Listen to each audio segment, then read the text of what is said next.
Imagine planning a road trip where every gas station, every hotel, and every meal could mean danger.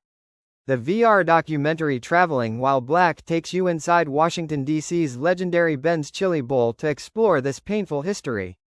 The film connects the Green Book era, when Black Americans needed a guide just to travel safely, to the very real fear and danger Black people face on the road today. It's an intimate look at why a safe space is so necessary. One of the most gut-wrenching moments is when Samaria Rice, the mother of the 12-year-old Tamir Rice, shares her story. This scene is incredibly effective because it's VR immersion. The viewer is placed right there in the booth with her. That day when you got the knock on the door, what happened? So I was actually coming from the store and putting groceries up, and a knock came at the door. Two little boys told me that my son was shot by the police. And I was like in denial. I'm like, no, you're not talking about my kids. My kids is at the rec playing. The visual language of the film is built on contrasts and closeness. We see the warm, intimate scenes of people sharing food and stories, which establishes the diner as a safe haven. But then the lighting drops, and the room becomes darker and more shadowy. Historical windows are projected onto the walls, turning the safe space into a canvas for the past.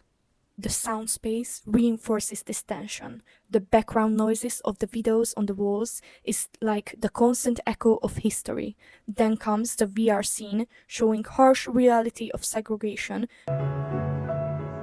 Ben's Chili Bowl at 1213 U Street, Washington, D.C. was originally a silent movie theater called the Minnehaha. It was later featured in the Green Book as a pool hall.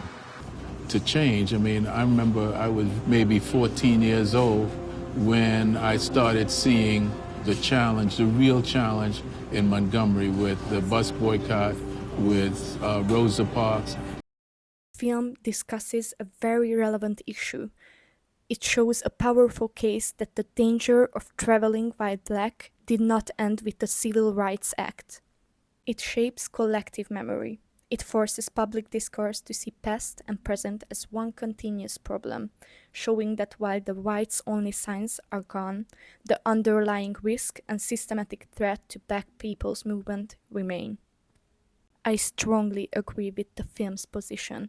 It argues that simply moving through public spaces as a Black person carries a risk, and it proves this point with professional evidence.